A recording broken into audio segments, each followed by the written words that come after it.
Dreamscape presents The Crime Brûlée Bake-Off by Rebecca Connolly. Narrated by Sophie Roberts. Chapter 1. All right, class, that is time. Please place your exams on the corner of my desk, then return to your seats and wait quietly for the bell.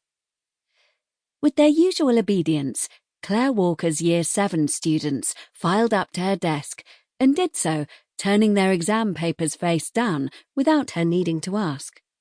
There were no groans of distress at the exam ending when it did, no sighs of exasperation or frustration, no telltale signs of pride or glee.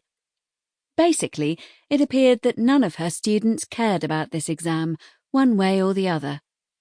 Not that studying for her exams ought to delight them, but there was not the slightest spark of interest or appreciation for history.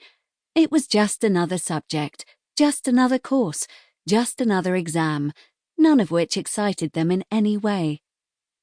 She was not particularly excited either, and hadn't been for some time. She enjoyed teaching, for the most part, which was why she had chosen the field as her degree.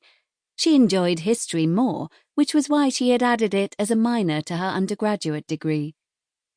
But neither teaching nor history were truly what she had hoped to do with her life.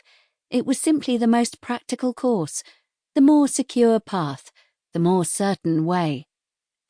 But Claire would have given it all up in a heartbeat if she could have been the one thing she had been dreaming of since the age of 10. A baker. And it was that dream that had her stomach clenching, her heart racing, and her eyes darting to the clock with the eagerness of a teenager about to depart for summer holidays.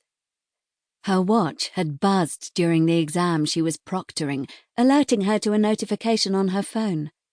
She hoped it would be the answer to the question she had been asking herself for 3 months now. Would she be a contestant on Britain's Battle of the Bakers?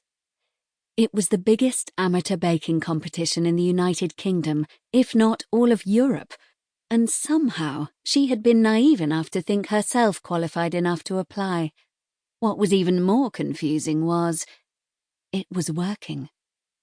She'd sweated her way through the online application about her signature bake, focused her breathing through the phone interview about her baking strengths and weaknesses, silently panicked through a sweet and savoury test bake for the off-camera panel of judges, worried as her work was examined by an actual food technician, then proceeded to shake through a... Sample complete. Ready to continue?